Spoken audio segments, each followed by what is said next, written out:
महाराष्ट्र तमिल के हाथ में। जी सर इसके और मतलब निकाल लेंगे लोग। निकालने दो, निकालने गवर्नर दो, साहब के हाथ में बहुत कुछ होता है। निकालने दो, निकालने गवर्नर साहब दो। ने सुबह 7 बजे शपथ दिलाई थी सर महाराष्ट्र कोई में। बात नहीं, कोई बात नहीं, कोई बात नहीं, वो सिचुएशन तो बदलेगा, क्योंकि नरेंद्र मोदी का कॉन्फिडेंट उधर बैठे हैं। ये चुनाव के बाद, चुनाव के पहले देखे जाए, उनके कॉन्फिडेंट वहां बैठे हैं, उनके कॉन्फिडेंट आप बैठे हैं, रिपोर्ट सारी आपके पास है। मैं अधिक टाइम नहीं लूंगा, क्योंकि प्रदीप बाबू, शांतनु बाबू आप बोलेंगे। लेकिन आपने बात ही ऐसी कर दी है सर कि मतलब आज वो कहने के लिए तैयार है महाराष्ट्र बीजेपी की तरफ जाएगा। देखिए, एक बात तो बड़े विश्वास के साथ कही जा सकती है कि लोकसभा चुनाव और विधानसभा चुनाव में बहुत अंतर दिखाई देगा आपको। शरद पवार की अभी आप बात कर रहे थे, एक मराठी के बड़े मशहूर संपादक हुए हैं नीलकंठ खाडीलकर, राइट सर।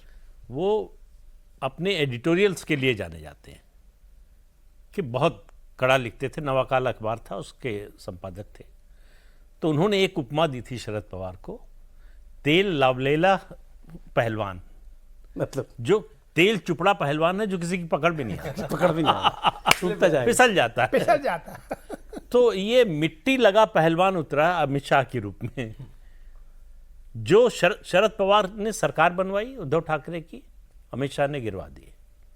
तो वहीं रुके नहीं, पार्टी तोड़वा दी, भतीजे को अलग करवा दिया।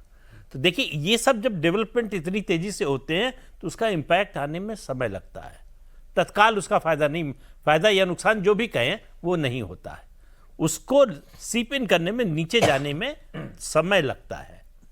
और वो समय मुझे लगता है कि जितने समय की जरूरत थी वो हो चुका है। शरद पवार को जो सिंपैथी मिलनी थी लोकसभा चुनाव में मिल चुकी है।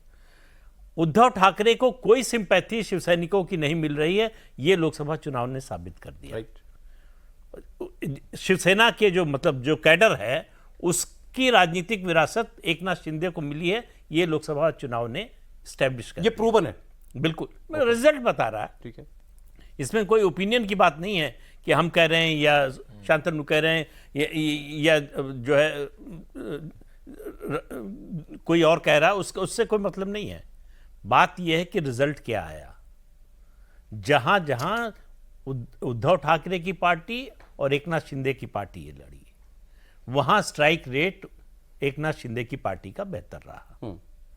एक बात, उस समय कई मुद्दे थे, प्याज के एक्सपोर्ट का मुद्दा था, कॉटन के एक्सपोर्ट का मुद्दा था, किसानों के कई मुद्दे थे जो बीजेपी सरकार के खिलाफ जा रहे थे, मराठा आरक्षण का मुद्दा था।